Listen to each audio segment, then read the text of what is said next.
Hi అండి, అందరికీ నమస్కారం. Welcome to our channel రెన్నీ Rayalaseema. ఈరోజు వీడియో ఏమంటే పెళ్లి పనులు పార్ట్ 1 పార్ట్ 2 అట్లా తీస్తాను కదా, అవన్నీ చాలా ఎక్కువ అయిపోతున్నాయండి. అందుకని మళ్ళీ బోర్ కొట్టేస్తుందేమో అని చెప్పి 1-2 వీడియోలు కంటిన్యూగా చేసేసి ఇట్లా 3 మినిట్స్ ఒకటి అట్లా ఫుల్ లాంగ్ వీడియో చేద్దామని అనుకుంటాను. చూడండి, చూసి లైక్ చేయండి, సబ్స్క్రైబ్ చేసుకోండి ఫ్రెండ్స్. ఈ వీడియో ఏమంటే పెళ్లి కూతురికి పసుపు పెడతాం కదా, పసుపు పెట్టే ముందు చేసే కార్యక్రమం అంటే వడ్లు దంచుతారే దాన్ని కుందనం దంచడం అంటాం మేమైతే. ఆ ప్రాసెస్ని వీడియో తీసి నేను పోస్ట్ చేయాలని చేస్తాను. ఫస్ట్ ఏం చేసినారంటే వడ్లు ఒక గంపలో తీసుకున్నారనమాట. గంపలో తీసుకొని వచ్చి ఇట్లా కుదురు అంటారు దీన్ని, కుదురులో పోసి దానికి పూజ చేశారనమాట. అంటే పసుపు కుంకుమ బొట్లు పెట్టి పూజ చేస్తారు. మళ్ళీ దానితో పాటు రోకన్లు కూడా 3 ఉన్నాయన్నమాట. రోకల్లి దానిలో కూడా పసుపు తాడు కట్టి పూజ చేసి ఆ అన్నిటికీ కలిపి 4 అట్లా దగ్గర పెట్టి పూజ చేస్తారు.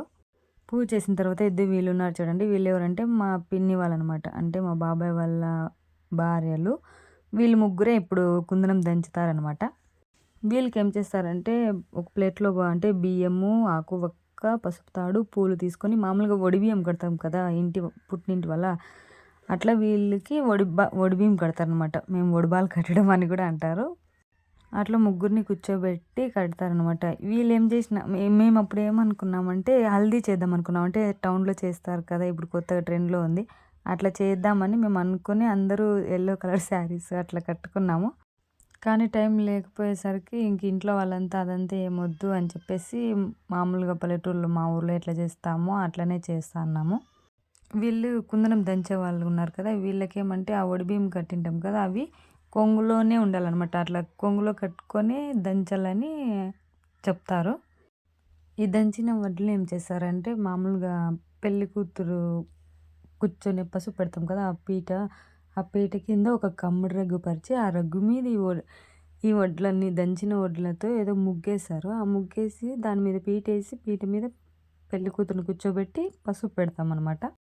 సేమ్ మీరు కూడా ఇలాగే చేస్తారా, లేకపోతే వేరే ఇలాగ ఏమైనా చేస్తారా? ఈ దంచిన వడ్లను మీరైతే ఏం చేస్తారో మీకు ఏమైనా తెలిసింటే కామెంట్ చేయండి. మా శాస్త్రం ప్రకారం ఇట్లా చేస్తాము.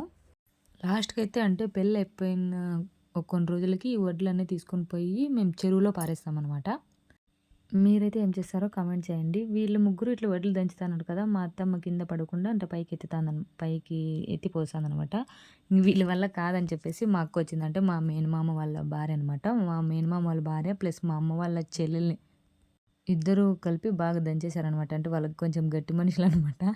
వీళ్ళు దంచిన తర్వాతనే ఇంకా పెళ్లి కూతురుని వచ్చి అట్లా శాస్త్రం ప్రకారం దంచిపిచ్చి చేశారు. అది వీడియో కూడా నేను షార్ట్లో పోస్ట్ చేశాను, చూడండి, లైక్ చేయండి.